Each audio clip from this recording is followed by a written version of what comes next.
All right, so IC Amphibian, if you want to know some of his background, just in case you're a guy that doesn't, go on Crypto X, right? Twitter, wherever you want to call it. I still call it Twitter. He is a person who, for one, is, like he says, he's a Jasmy Maxi. He is a DLT researcher. Fluffy Fluff and the Banana Hammocks needs to get with him because he's collector of Fluff World. So you guys can fluff each other to death in this area. I'm kidding, but I thought that was kind of funny. Anyway, he's a party bear. I don't know. Anyway, a licensed engineer, art collector, humanist. I could have sworn IC Amphibian was a Jasmy ambassador. And IC, if you're reviewing this later on, I just want to state to you that, in my opinion, you deserve that. Maybe you're part of the OG club. I think that's where I saw. I think he's like part of the. He's got OG badge like myself. That doesn't mean that we're ambassadors, right? It just means that we're recognized. One of those things, right? Not everybody could be an ambassador, and that's okay. If I get it someday, awesome. If I don't, I'm not gonna be all butthurt about it, right? I will still cover Jasmy, whether I get that title or not. Here's the thing. He wants us to put some focus and attention on this layer 2, and why not? Some of you guys have been stating this, and what was it? Ronbo, right? Ronbo, I know that you send me a lot of questions sometimes. Most of it, are legitimate questions, and you're asking about the migration. Well, let's talk about the technical side of this. So, a lot of people are having like a hard time, like it says, grasping why Jasmy Management is building their layer 2 chain on Optimism. Now, you got to keep in mind, for some people that don't understand this terminology, they're like, building on Optimism? Like, Max, I thought that we're building a layer 2 scaling solution on Ethereum. You got to keep in mind, what is Optimism? It is a layer 2 scaling solution for Ethereum. Okay, so if you're a newcomer, some of this stuff can kind of seem somewhat, confusing, and I can't blame you. Okay, so we're gonna get into that. You got to keep in mind, they're going to have their issuance of NFTs on the Bifrost network. We understand that Bifrost is a real big thing for Jasmy to reach mass adoption. I think that is probably the thing that stands out the most lately when it comes to Jasmy. Here are 2 great videos about Optimism and even Polkadot, and we're going to break this down. Now, we're not going to play the whole video, because if we did, we'd be here like for 5 hours. We're not going to do that. We're going to start off with Optimism. And he is right. IC Amphibian is right 100% on this one. And that is to fully understand Jasmy, which a lot of you guys do want to fully understand. I've seen you guys watch the videos, and I really appreciate the community that we have here. But a lot of people want to learn more of, like, I don't understand why these two, right? Fair question. So let's get familiar with this. So Optimism goes Superchain. Ever notice when it comes to Hara explaining Jasmy, right? He talks about the super wallet. So think about super wallet connects to what? Super chain. I love the wording on this. Then we'll get into the part about Polkadot as a Web3 cloud. Now, if you guys saw not today's video on Jasmy, but the one before that talks about Jasmy and the cloud solutions. We even did comparisons to Flux, and Flux, I believe, is also a great project. Shout out to Tim Shea, right? Boom. But the key thing is understanding all, how all this is going to work. So we'll even get more into that Polkadot example here in a bit. All right, so let's pull this up. And in the process of doing so, I'm actually going to give you a couple notes real quick. All right. So on this one, I might as well just go ahead and show the screen. If you're wondering about Optimism, right, this is a simple Google search. I mean, it's not that hard. But look what it says here. Optimism is a bit slower, clocking in around 2,000 TPS, but keep in mind, a heck of a lot faster than a layer 1 Ethereum, right? This dinosaur tech. Using tailored approach called Optimism rollups. And remember, in the AMA, we talked about layer 2 rollups. So this is kind of making sense. And it's designed to increase the transactions per second. That's what TPS is on the Ethereum blockchain. So I don't want people to confuse the two. Like, some people are like Ethereum layer 2. I don't get it. Like, where some people are like Ethereum layer 2. Oh, okay, Polygon, right? Well, this isn't Polygon, and maybe in the future, Jasmy can do like, a contract with Polygon. I would imagine that's going to cost, a bit of money. But you do like the idea about scalability. At least I do. Some people don't. I mean, I just can't believe that they don't. They look at Jasmy like, no, they should have stayed in V1. Migrations are always bad. Hey, difference of opinion. I can respect opinions, but my thing is this show is called DYOR, right? Do your own research. And if we did our proper research, you would know that in the white paper, what's it say? That this was eventually going to happen. So I'm like, they are keeping, as in Jasmy, sticking to their promise of scalability. Is that such a bad thing? I mean, like I've always mentioned, I have to have the same user experience as Cool Cat Crypto, or, X Marks the Spot, or Tim Shea, or, Crypto Info, DYOR, or anybody from our community. Will Fix, right? Because if we don't have, scalability, we're going to have oh crap moments where we have redundancy issues, and it's just going to be a mess. You want to talk about a project being volatile? That would create volatility, extreme volatility. And you don't want that, especially when it comes to Jasmy, because then you would definitely have the FUDers come out of the woodwork, and they would have that fuel that they need. They would finally have something that would fuel their FUD, campaign, other than looking at a chart. So, yes, Optimism rollups use a layer 2 scaling solution that allows multiple transactions to be bundled together and processed in a single block. I use some of this example even with Filecoin, talking about, things that happen in a single block, and, large packets of data. Okay. Give you another example. How fast are Optimism transactions? Great question. All right. I'd be asking the same thing if I was you.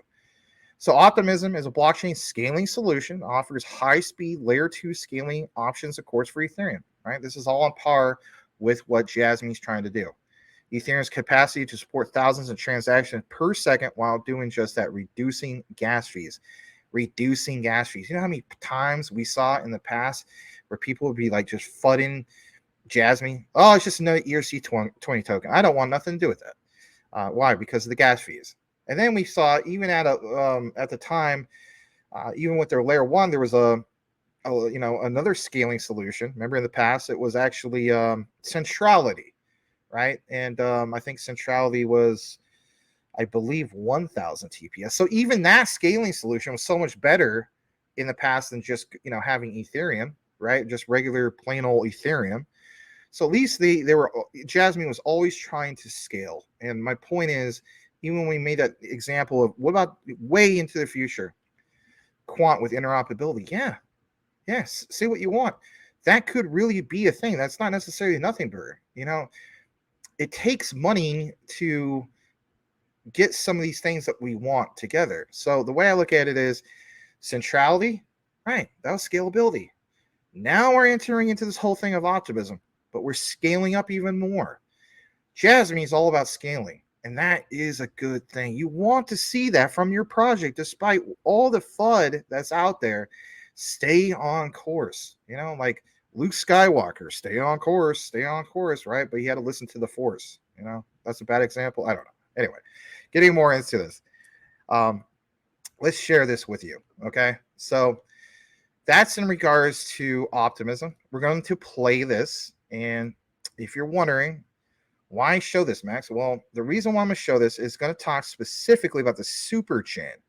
Now, on this particular segment, I might play, 7 to 10 minutes, give or take.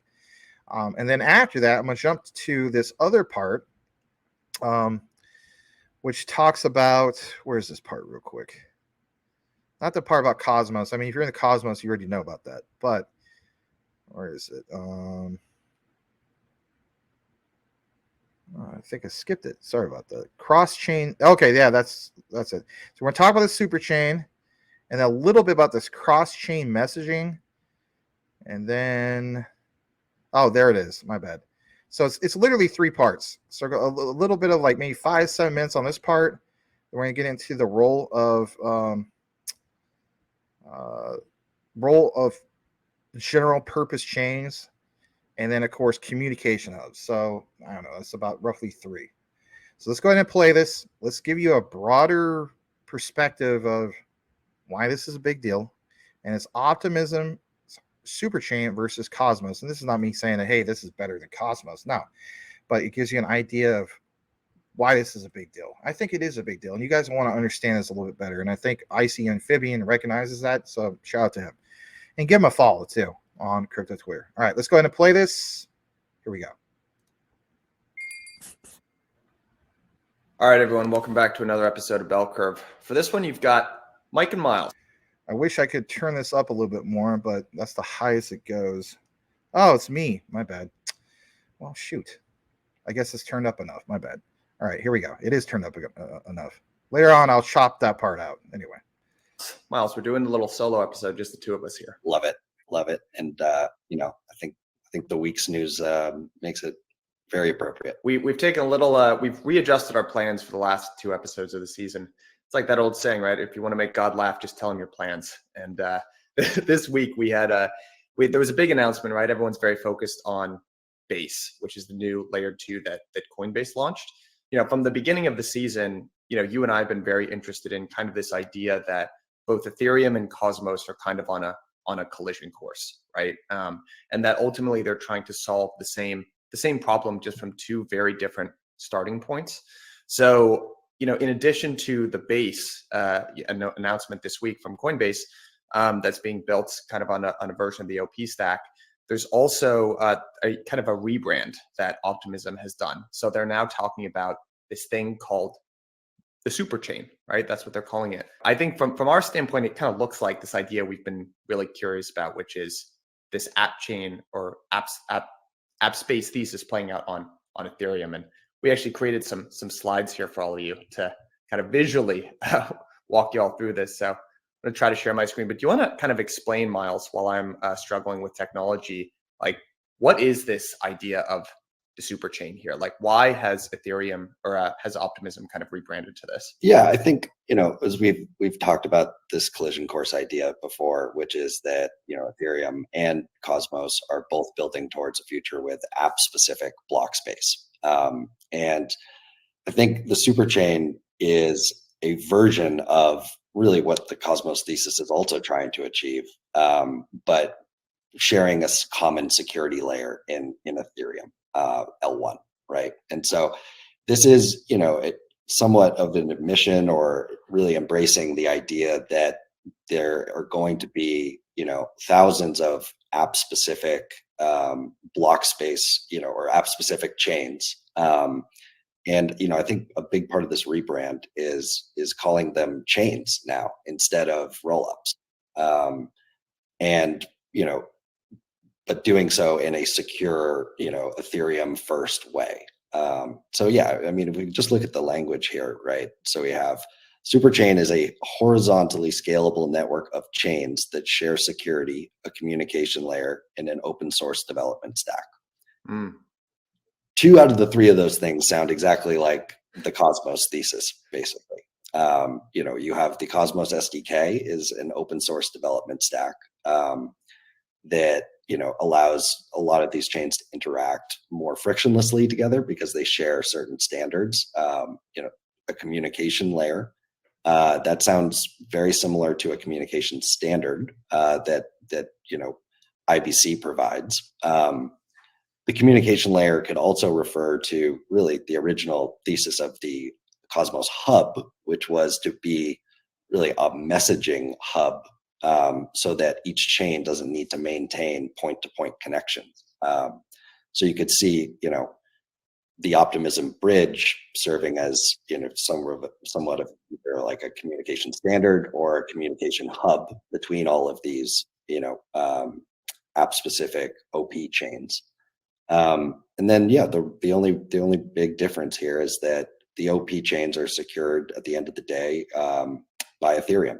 There's one final source of truth that all the OP chains share, which is the what is actually posted to Ethereum L1. And that's the big difference here, right? Is that in the Cosmos version of this thesis, every chain has its own final source of truth. And you rely on kind of, I guess, the credibility of each chain, to believe that final source of truth, which enables IBC, right, to work. And so I think, there's a lot of parallels to draw here. I think it's really worth paying attention to the language that they're using, because it is a big change, I think. And, I don't think Base itself, we can get into it later, represents, the app chain thesis playing out, because Base is still a general purpose, L2. But we're starting to see, the broader vision here, which is, thousands of these like app specific chains that, are sharing the same stack, share the same communication standards, and interact with each other. So I see a lot of parallels here. I think it's kind of, you've historically seen sort of example of this as well. And this is not meant in, in a derogatory way at all to Ethereum, but definitely elements of, sort of some of the focus and new ideas that get birthed in kind of the Cosmos ecosystem have kind of found their way into the Ethereum roadmap here. And I'm not sure this represents total sea change, but again, a lot, it's really hard to ignore this language here that even is being used right on the Optimism website to basically indicate what this is. I would point out one more thing if you go back to that last slide, just in terms of ideas from Cosmos being ported over. So the new revenue model that rewards application developers for the fees that their chains generate. I could be wrong, but I believe I saw that was taken from Canto, which is a new, fairly recently launched chain in Cosmos that is, basically intends to reward developers for use of their smart contracts by paying them a portion of the gas fees that are used, that leverage the contracts they develop. So you have, the broader vision, I think, is kind of being ported over here. The broader, like the main tools that make this possible are being recreated, not ported over. And then some of the, the more nuanced pieces like this revenue model for protocol developers, you can see that's getting mapped over as well. Here's the thing about, you got to hand it to them. Look at this branding and look at that word, the Superchain. What a powerful meme that is. This is one of the things that I think what I would kind of call, and this was, kind of, I think your sort of framework for looking at it, just give credit where credit is due, but it's kind of like that core Ethereum kind of group, right? There's ETH as a brand, and that's very closely aligned probably on the DEX side with Uniswap and on the L2 side with Optimism. They really do get, how to disperse a compelling message and a good meme. You're going to see probably a bunch of memes about the Superchain, where really the Cosmos version of this is the internet of blockchains. But I want to get into some of the more specifics here. And again, I apologize if you're not looking at video, but just to kind of describe what we're looking at here. These are a couple of diagrams, basically, of a high level version of the Optimism sort of model, right? And what you're seeing is a big blue purple bar on the top, Ethereum. Then there's a connector, smaller bar, Optimism bridge, and then you have a bunch of vertical kind of OP chains, OP chain 1, 2, 3, 4, etc. And then on the right, you kind of have the Cosmos version of things, which on the bottom, you've got one block, which is networking consensus. That's kind of Tendermint. There's communication rails, which is ABCI. And then there's an application layer, which is the Cosmos SDK, and a smart contracting layer, the Cosmosm.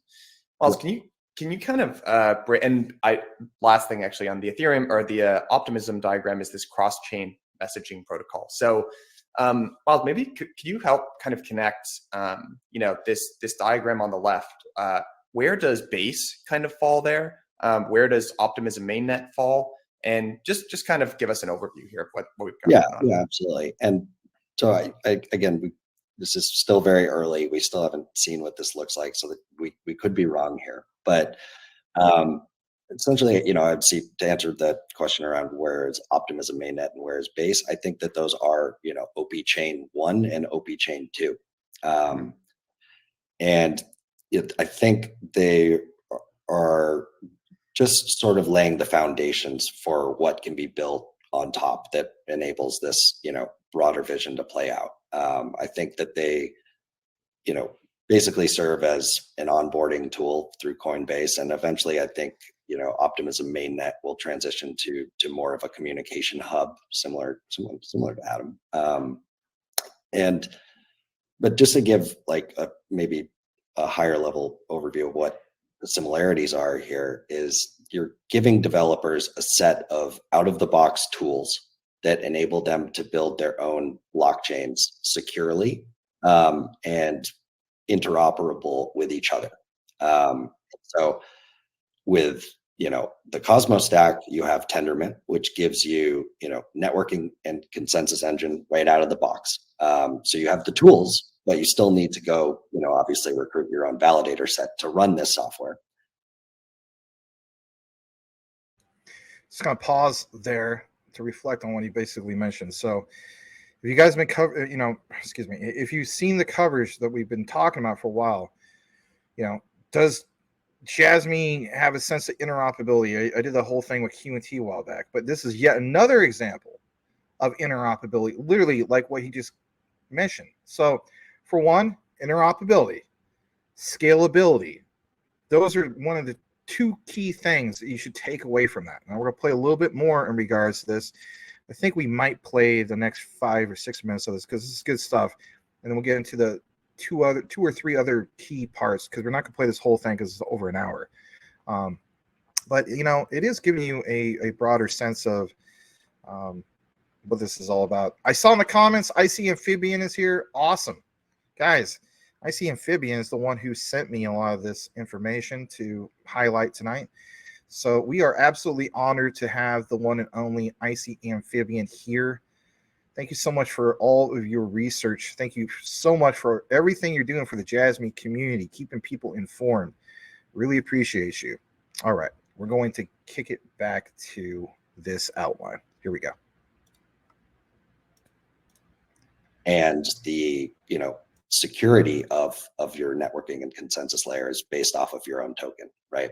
And so that maps over basically to Ethereum L1 to some extent.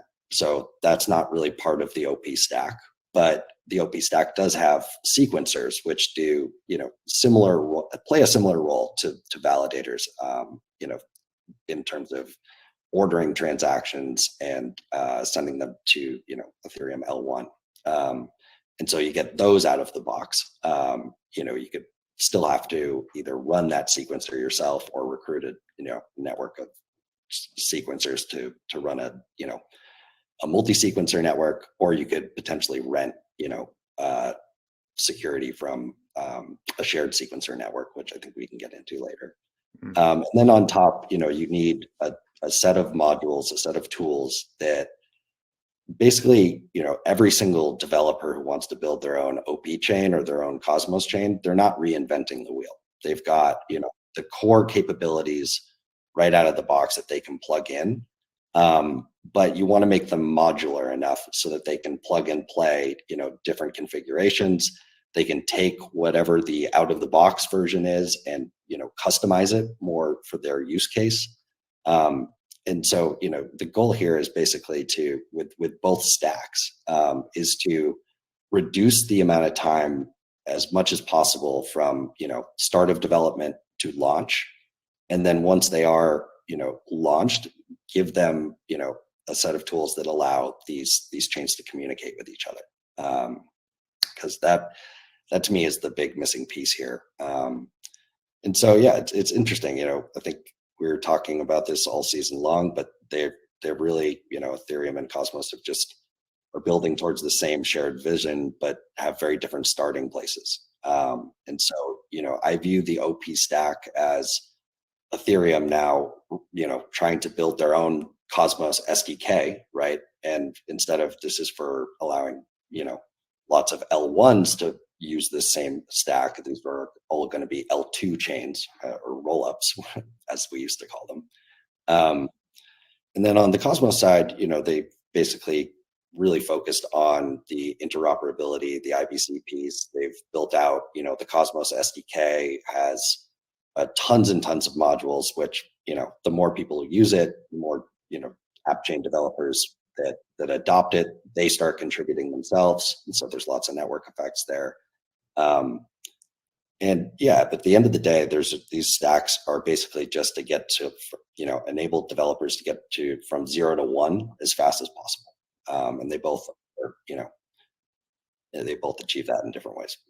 So we're going to get into some more details of, sort of what is in that stack, and kind of compare the OP stack versus the Cosmos SDK. But before we do, I think one other highlight that's just worth flagging and mentioning is, you and I have kind of laid out this gosh, blanking on the word for it, but this spectrum, right? Where you've got kind of a full stack app chain like Osmosis all the way over here on the left. And then kind of like a roll app layer 3 on the right here on Ethereum. And then there's something like kind of Celestia in the middle, which is a more modular approach.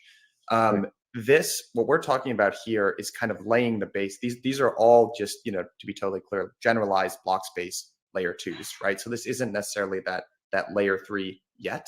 Although we'll get to a slide later on where they're specifically saying that that's a problem that they're trying to solve for. I think another, just something to highlight, the approach that Optimism has taken that's a little bit different from some of the other folks that we've spoken to, such as, Sovereign Labs, certainly, but also Celestia, is they're highly aligned with Ethereum, right? There's, it's all over their language. It seems like from a developer standpoint, they're really trying to make it as easy as possible for Ethereum developers to build on Optimism as well. Whereas especially the Sovereign Labs has taken the approach where it doesn't really matter sort of the base L1 that we plug into. We're kind of a one size fits all. It's just a very different kind of strategy for scaling this part of the stack. It plays into the BD side as well, right? Because I think the goal of this rebrand is, when you think of Ethereum scaling, you think of Optimism. When you think of the future of basically a multi-chain world, you're thinking of the Optimism stack, and you're thinking of all of these chains that share all the same qualities because they're using the stack. And I think Optimism has done this really well. Uniswap does it really well, in terms of aligning themselves. So when you think of Ethereum, you also think of them. That's very different from Sovereign Labs and very different from the Cosmos approach, which is really bottoms up and focusing on, it's called Sovereign Labs for a reason, right? It's focusing on sovereignty, and embracing that. So yeah, I think that's an interesting point there. Yeah.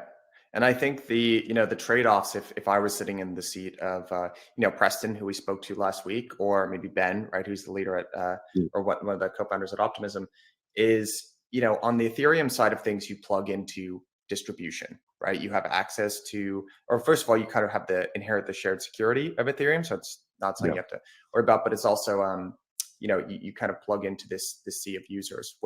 But the challenge, right, is obviously if Ethereum were to slow, or adoption doesn't go along the path that they wanted, or there's some kind of technical reason why the chain was less feasible than we think it's going to be today, then they're limited, right?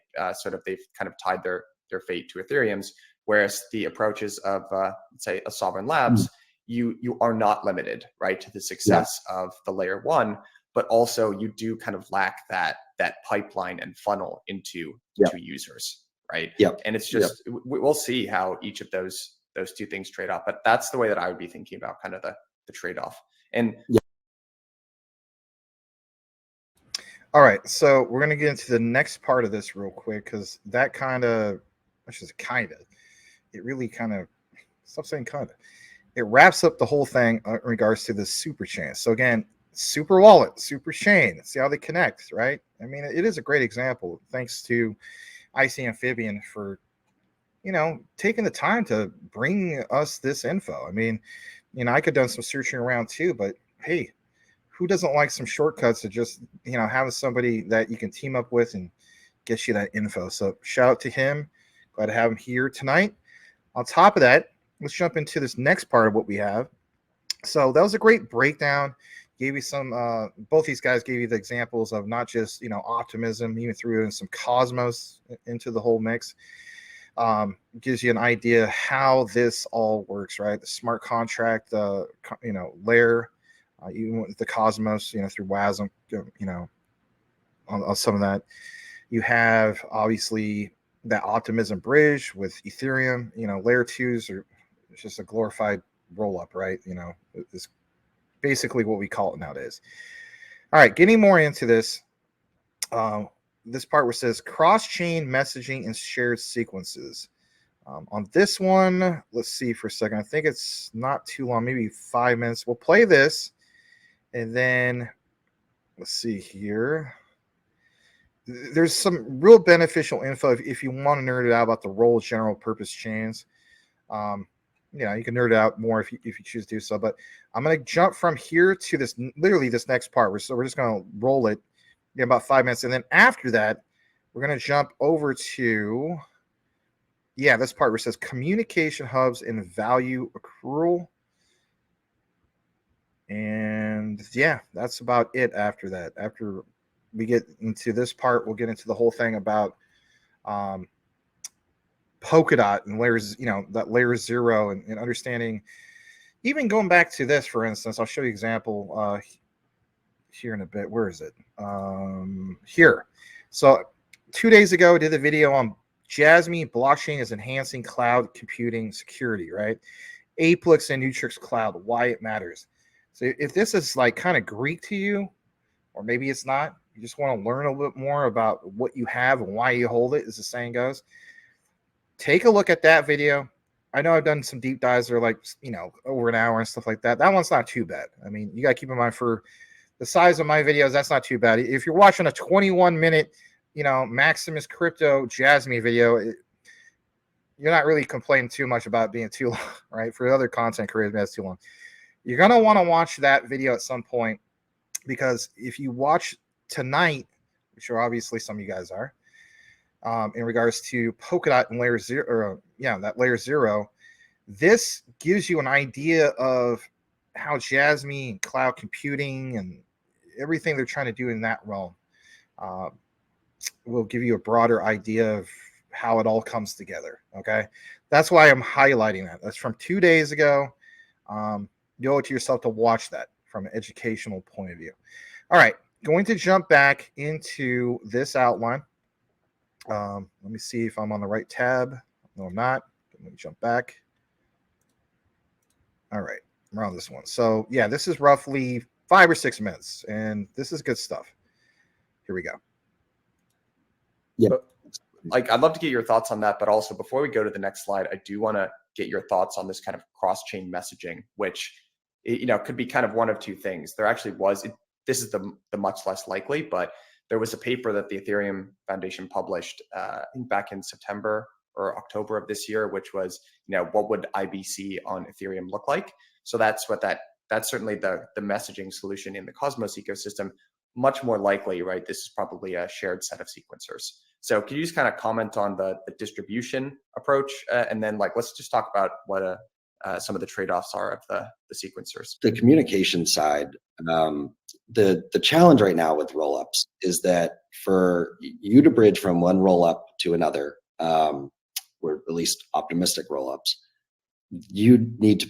There's basically a challenge period of, I think it's, you know, anywhere up to 7 days before your transaction is, you know, guaranteed to be, you know, on basically valid.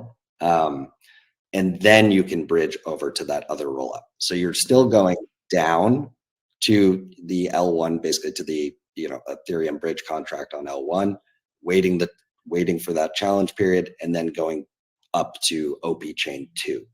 And so I think ways that they can get around this, you know, it does lead, you know, I think the most obvious route is to have basically this shared sequencer network, so that the, you know, different rollups, if they use the same sequencer, they can trust each other, right? The whole point of that 7-day period is because, you know, there's one sequencer that knows the truth on one rollup. There's another sequencer that is, you know, not willing to directly trust that other rollup, and so it has to wait basically for, you know, their ultimate source of truth, which is L1, you know, Ethereum L1, to tell them, okay, it's totally valid. So where I think this starts playing out is, you know, definitely a shared sequencer network. And then, potentially this, idea of these L3s that settle to, Optimism mainnet or settle to base. That's another way that you could get around this without having to wait like the 7 days. So yeah, I think that there's a lot more work to be done there in order to make that multi-chain superchain future possible. Whereas with Cosmos, every chain is its ultimate source of truth, right? And so as long as you trust that other chain, you can trust what they're telling you via IBC. And so yeah, I think that that's kind of the biggest missing piece here. And the biggest question I have is, can they figure out a way to, replicate the benefits of IBC, between L2 to L2 to L2? Or is this really going to look more like, is there another layer missing in this picture where most of the, super chains or most of the OP chains in the super chain world are actually L3s?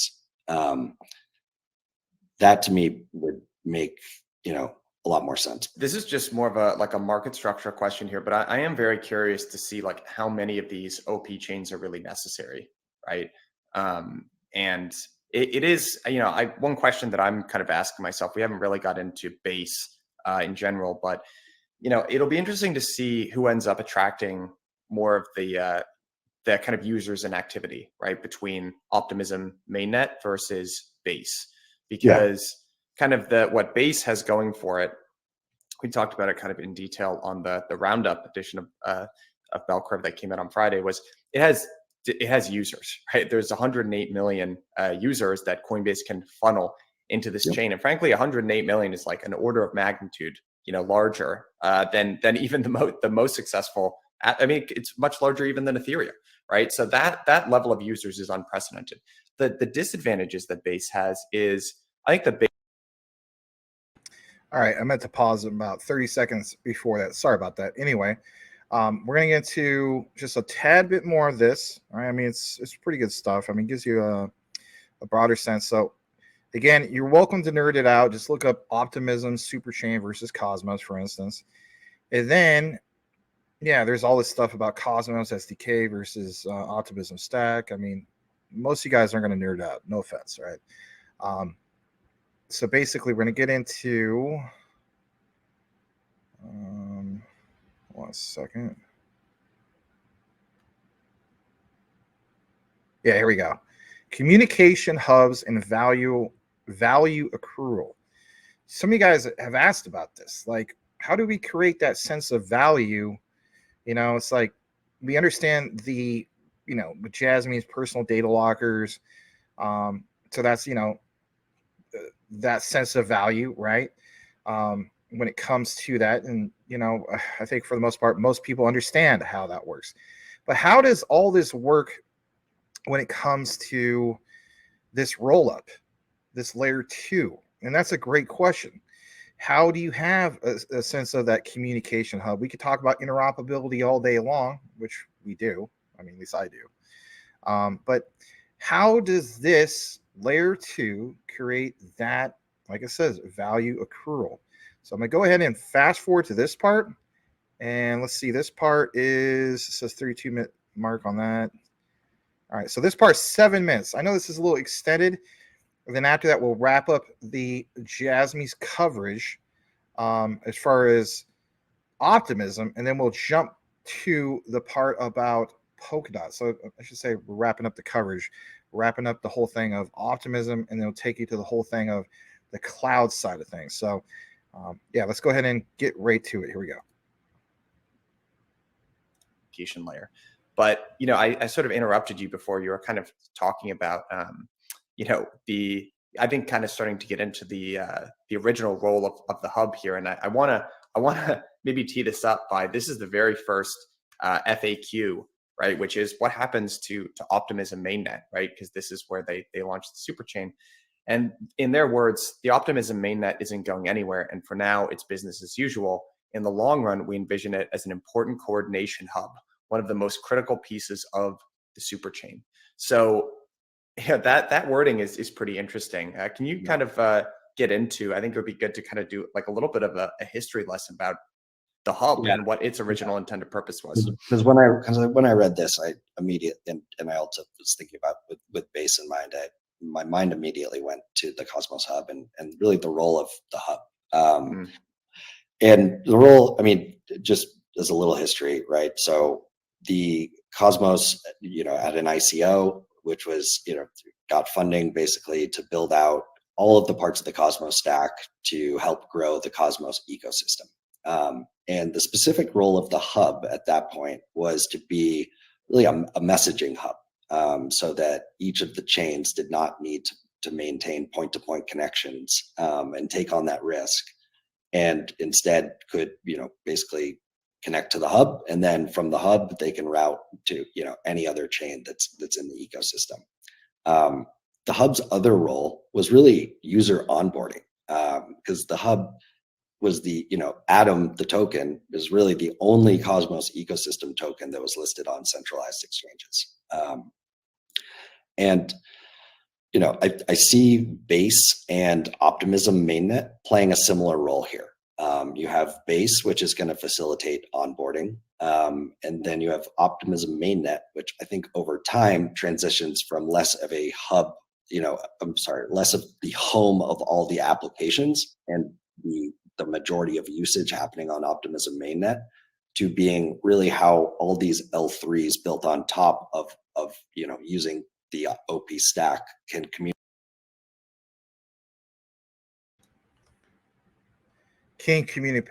Communicate. Here's the thing: you talk about these layer 3s and so on, which we're like at layer 2. But do you see these examples? Do you understand some of these examples? The example basically is scalability. So even where we're at right now, scalability. What about the future? Yeah, literally outline more of that scalability. That should be, again, some of your takeaway about that. I had to kind of inject that just in case, because sometimes I get it. We watch some of this and it's like it gets a little dry, right? But that's the key thing: scalability. You want to see your Jasmy, right, continuously scale, right? That's the bottom line. All right, a little bit more about this. I think there's, I don't know, 5 more minutes or so. Here we go. Communicate more frictionlessly, rather than having to basically wait for the challenge periods on L1, et cetera, et cetera. And so, yeah, I think it is interesting because, OP, like Optimism, I think, is playing a similar role to the hub here. Their original role was basically to build out the stack, and eventually, facilitate communication between all these different chains that use its stack. And Base is kind of filling that role of being the onboarding tool, by having, going to users where they are. One question that I have for you is, kind of one of the challenges, right? Initially, it's kind of this idea of value accrual. So even when I hear you describe, Base as being kind of the onboarding, but eventually, right, these application developers, the ones that are successful, once they've gotten kind of the easy onboarding and they've gotten the users and the distribution that kind of this Optimism Ethereum pipeline give them, eventually they'll kind of want more control of the application, move to the L3.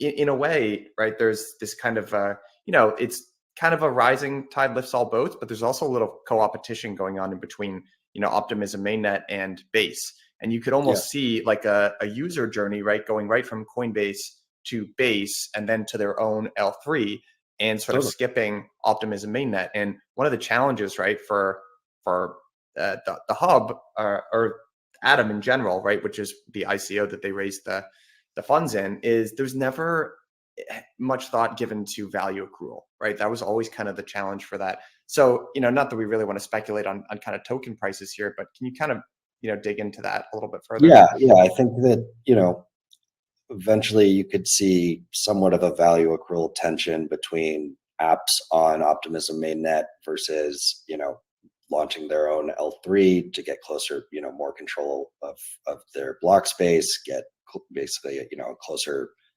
relationship with the user, I would say, by having your own L3.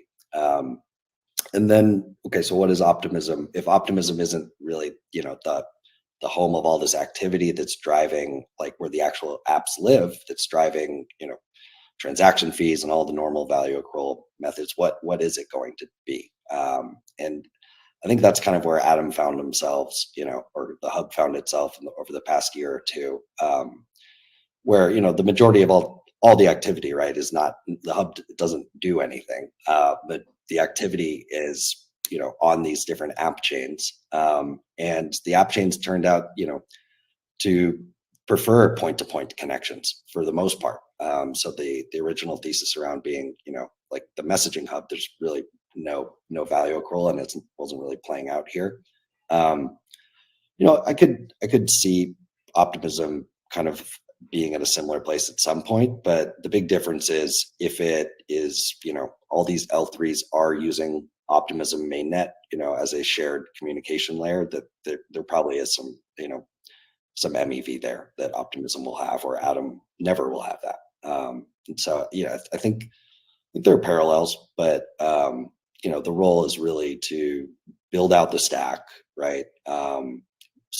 Find a way to onboard users, and then let the application developers, basically take these tools and continue to innovate on it themselves. So I think that's the other piece here that will be interesting is, when these, similar to the Cosmos stack, how the app chains are now sort of the biggest contributors to the stack, to the Cosmos SDK. When do the L3s start contributing to this as well? Because that's when the network effects really pick up, when it's not all on Optimism and their team to, drive this forward. Your biggest users of the stack are also the ones that are continuing to innovate. I think that's really kind of what we've seen in terms of the network effects of the SDK. And if Optimism succeeds here, then that's what they will, start to happen on that side. Can we maybe?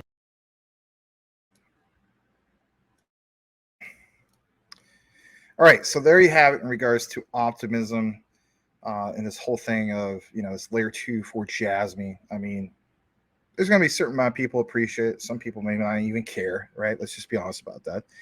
We're now going to jump into the other example that Icy Amphibian has. Again, shout out to him. Please make sure that you give him a follow. He can be followed over here at Icy Amphibian, right? ICYAMPHIBIAN. And he's here tonight in the live, so really appreciate it. That's so cool. All right, so getting back into this, notice how he puts Polkadot as a Web3 cloud. Goes on to mention that at the beginning, if you're having trouble, of course, grasping this whole thing of the layer 2, we already talked about that, but, to fully understand, Jasmy must be familiar with these networks. So let's jump into the whole thing in regards to Polkadot. And again, if you're just tuning in, why am I referencing that? It's because of this right here. And you can watch this. It's the Jasmy Aplex Neutral Cloud example, why it matters. Released 2 days ago. If you want to catch up about this stuff, if you're the type of guy you're like, nah, just when moon, why are we below 0.003? You got to keep in mind, technically support, if you follow the whole thing of Jasmy and its support lines, I think it's 0.0028 is actual support. But nonetheless, just broke below that. I consider it personally buying opportunity. I'm not telling you what you guys to do. Jasmy's a long-term hold. So, I mean, the way I look at it is, shoot, man, that's like for $280 to get another 100,000. That's just honestly the way I look at it. Or let's say you're somebody who never enter into Jasmy. You could DCA. Heck, you could put that in, maybe do a quarter of that. Whatever your budget is, right? Again, not financial advice. I'm just looking at like, you want to talk about buying bottom. Hey, not too bad. All right, so let's jump into this other example. If you're wondering about specifically Polkadot, right? This is a great question because it gets brought up. So what about the TPS in regards to like Polkadot, right? Well, that's not really the point. You got to keep in mind, Polkadot basically encompasses all transactions on the relay chain, as well as pair chains. It is a layer 0. Here's a stat. I'll just share this with you. I don't care. I mean, nothing wrong with seeing this. How many TPS can Polkadot handle? Well, it has high scalability due to its what they call parachains. And I'm not going to make this a deep dive about Polkadot, but your takeaway should be, what about this whole thing of parallel processing of transactions? Polkadot's average speed is only 1,000 TPS. However, back on July 2nd, which was only a few months ago, they did have an update that announced that it will reach 100,000 or even 1 million TPS after the major network update. Now, I'll have to look more into that later, but the point is, again, guys, scalability, even from the cloud side of things, right? So we could talk about Nutrix Cloud all day long. Is there scalability in regards to, you know, the oh crap moments of all these people got all this, you know, storage on a cloud, and we're going to run into redundancy issues and so on? No, we're not, you know, because there's scalability even with that. So I thought I'd show you that. Let's jump into what we have here in regards to Polkadot, a little bit of that understanding. So Polkadot as what? A Web3 cloud. Polkadot Decoded 2023, a little bit more modern, right? This was only 3 months ago. And I've gone ahead and fast forward to this part about the 2 key trends. On this one, I think it's about roughly 3 to 4 minutes. We're going to play that. And then after that, we're going to take you to this part about integration gateways for you can understand that. And then we'll definitely wrap up the Jasmy coverage after that. And of course, get into one of the big highlights for tonight, which is Quant. All right. Please smash that like if you appreciate the content. And here we go. So I want to just talk for a moment before driving into some example scenarios about just a little bit of the broader landscape and talk about like Polkadot and its ideas and how it fits into the broader landscape. And so there's really 2 key trends that I think about or that I see that are simultaneously happening. So one trend is that there's a consolidation of tech stacks, this is how I call it, right? So the actual technologies that developers use to implement dApps, chains, you know, there's many of them out there. That number is like, I think that where the actual traction is happening is shrinking down to some much smaller set of tech stacks. I would put EVM at the top. So, you know, the EVM still continues to dominate. Like when you talk to developers and you look at numbers, you know, EVM is still by far the most popular tech stack to implement a protocol or dApp. But for chains, you obviously have both Substrate and Cosmos SDK as kind of, I'll call them the mature options, with some, you know, newcomers like, you know, Avalanche's Hyper SDK, perhaps I'd throw in there, but at a much like lesser set of maturity.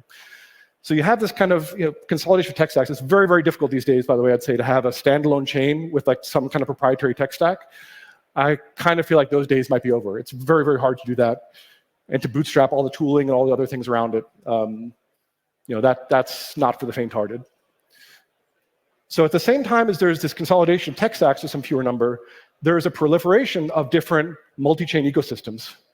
This is a big change from last year. If I, you know, coming to talk to you like last year, this would not have been the case. So this is within the last 12 months, there's been a huge movement of other ecosystems talking about what I call ultimately a Polkadot-like concept, right? So it's that, hey, we have a tech stack. You can use that to build like an app-specific chain, an app chain. There's going to be many of those app chains. They're going to use some sort of messaging system, ultimately. Well, that doesn't exist for a lot of these yet, to be able to communicate with each other. And so other than Polkadot and Cosmos, you know, there's the Optimism folks have a concept of their Superchain. Arbitrum, you know, has their Orbit and Nitro SDK. Polygon ZK. ZK Sync has a similar thing. Eigenlayer is a new project on Ethereum mainnet that seeks to take Ethereum security and apply it to what they call AVSs. Avalanche has its subnets. So basically, this idea of, you know, application-specific chains, you know, running in parallel, being able to talk to each other, that's basically taken hold in the market. And, you know, I'd pause and reflect for a moment that, you know, it's a great testament that that this Polkadot idea is correct, basically. You know, this is something that the folks working on Polkadot have been talking about for a long, long time. And I think the market is kind of catching up with those ideas now. And, you know, all these are much more nascent ecosystems in terms of technology, but the concept is there and the direction is there. So I think this has some implications, though. So the implication is that, you know, what does the landscape look like? It's going to look like many of these kind of connected islands simultaneously coexisting. And maybe they have decent connectivity within themselves, but then there'll be some sort of looser connectivity between these like islands. And honestly, I see this as only further fragmenting the landscape ultimately, because there's all of these options now for building. One common thread that I would point out is that almost all of these new ones are using EVM as the base technology stack. So you can have any color you want as long as it's EVM, I think is how a lot of these people see things. But yeah, many of these different like multi-chain environments, at least coming or under development in various stages of development. So I think a question that I ask myself is, okay, what is like Polkadot's role in this world that's then proliferating and fragmenting further with all of these different islands? And so that's a question that I'm seeking to kind of to answer or think about through the course of this presentation. So let's dive into some examples here. All right, we'll get into this last part. And let's just go ahead and fast forward this. The integration gateway. Okay, I mean, don't get me wrong, his examples are good. All right, it's just that we don't want to turn this into a 3-hour Jasmy coverage. Maybe you like that, but some people don't. All right, so yeah, integration gateway. Let's get right to this. This one is only, I don't know, I guess 3 minutes, so not too bad. And then we'll wrap things up in regards to Jasmy. Here we go. So when I think about these different examples, I feel like they're all hints at like what the future looks like, right? You kind of get these glimpses like of, what are things going to look like in the future? And I think there's some common themes, right? Where in a lot of those scenarios, Moonbeam is acting as in this kind of back-end role, right? So it's in this role that's facilitating different kinds of cross-chain interactions behind the scenes. And I do like that, right? So like Moonbeam doesn't have to be the thing that users are directly interacting with. Even if it's further back in the stack, it's still getting like the benefit of the transactional activity. And so, I like that strategy. I think there's some applicability even to Polkadot for this idea, right? That like being in this back-end role can be quite powerful. And so I realized that this is a little bit of an intimidating looking slide, but what I tried to do here is think about combining a lot of these concepts we just like looked at. So I start to get a feel or kind of hints at or kind of this intuition around like what like apps of the future will look like. And they're not these things that just get deployed on single chains anymore, right? So we have, we might have Moonbeam here like as a shared environment acting as this kind of, I call it integration gateway, right? It's this thing that's coordinating and integrating multiple different components. You have kind of your WAN, let's say, that's connecting those contracts out to like other destinations, other chains that are like outside of Polkadot. But then you have, of course, I'm calling it the LAN, right? You have like Polkadot itself with a number of interesting services like on the back end that developers can then use and combine with the smart contracts on Moonbeam to make for a whole, right? So you could have Tansy container chains, as I was describing, to run heavier parts of your workload. Of course, there's a number of other parachain-based services. There's other ones that I'm pretty hot on. So things like, for example, storage, having a storage parachain that is programmatically accessible from smart contracts. And so you start to get at this kind of idea that there's kind of a Web3 cloud-like idea, right, that is created with Polkadot at its core. If you missed anything else earlier, especially with what he was talking about, this is the part to really pay attention to. We're talking about Web3 cloud. So again, don't miss this part. All right, here we go. But I think historically I was focused more on the right side of the equation of what are the different chains, what are the services. But I realize now, and where the focus for us has been lately, has been more on the left side. How do we take these services in Polkadot and connect them to users and like assets that are on like in other environments? And so that's where cross-chain protocols like Axelar, Wormhole, these are the kinds of things. These are transports that allow us to reach these other destinations. And when you talk to devs, they want to reach those users that are on mainnet or other destinations, right, where a lot of the users are these days. And so I think all of these things can come together in a way that's quite interesting. And you asked the question here, like where is this dApp deployed? And the question is, there's not one chain, right? It's kind of everywhere, right? It's on all of these chains. It's on Moonbeam. It's leveraging these like services on Polkadot. So that's kind of the direction that I see things that I see things going in. And I guess to just leave some some thoughts here, or some concluding thoughts. Going back to the original idea at the beginning of the talk. All right, we don't need to hear his conclusion, but that gives you the gist of all of it, right? It should give you a broader sense of what Jasmy's looking to do with this layer 2 solution in regards to optimism. Should also give you a broader sense of, from a Web3 cloud-based solution, and we covered that literally, 2 days ago. I've also, of course, have covered the Apex partnership many months ago, all right, even on the old channel. So the key thing is scalability, interoperability, and that pathway forward for Jasmy and where they're looking to go.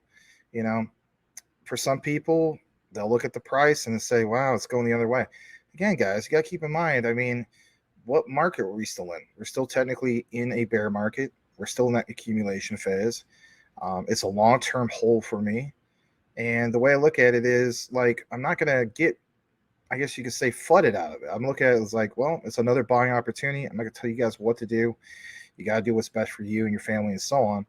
But I look at it yeah, it's an absolute blessing in disguise. Even if I was a person just coming in, aren't we all excited about, trying to buy towards bottom? I did that whole thing about Flare, coming in at bottom. So if somebody's new, they could basically come into Jasmy darn near bottom.